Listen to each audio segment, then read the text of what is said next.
وجوہات حضرات کی. ابن عباس وہ فرماتے ہیں کہ زمانے رسول خدا میں ہم کس طرح سے پہچانتے تھے کہ کوئی مومن ہے یا کوئی منافق ہے. ہمارے پاس ترازو کون سا تھا, ہمارے پاس کسوٹی کون سی تھی, ہمارے پاس میزان کون سا تھا کہ جس کے ذریعے سے ہم یہ پہچانتے تھے کہ کون مومن ہے کون منافق ہے.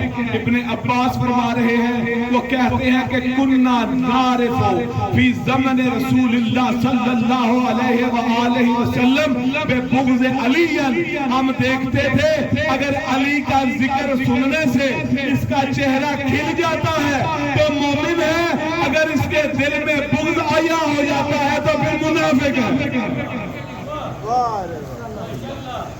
اللہ اکبر.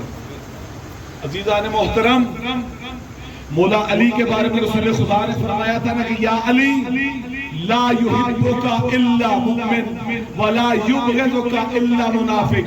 اے علی تم سے محبت فقط مومن کر سکتا ہے اور تم سے نفرت, تم سے منافقت فقط منافق کر سکتا ہے. اس لیے اکثر ایک جملہ کہتا ہوتا ہوں, وہ آپ کی نظر کروں گا, آپ لوگ توجہ سے سنیے گا. توجہات ہیں نا حضرات کی, سنیں گے اور ماشاءاللہ لاہور کا مجمع جواب بھی دیتا ہے, آپ جواب بھی دیں گے. اب یہ کہتا ہوں کہ جس دل کی بستی میں علی نہ بستا ہو وہ مومن کہلانے کے قابل نہیں, اور جس دل میں انسانیت نہ بستا, جس دل میں حسین نہ بستا ہو وہ انسان کہلانے کے قابل نہیں.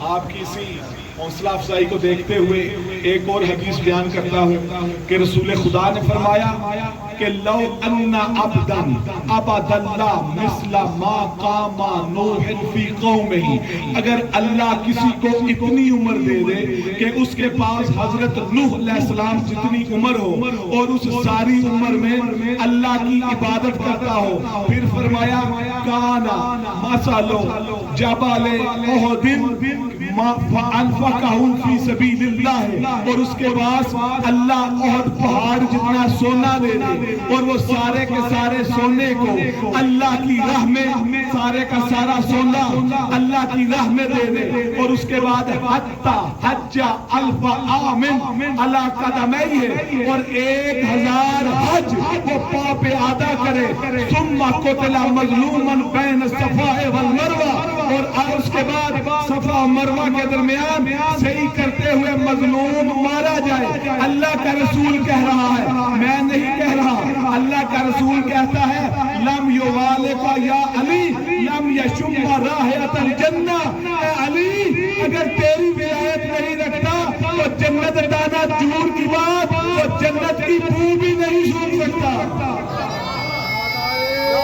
تکبیر, نعرہ تکبیر, اللہ اکبر, نعرہ رسالت, نعرہ حیدری, حسینیت, یزیدیت, اہل بیت دشمنات لعنت, اور محمد و آل محمد بلند تر صلوات.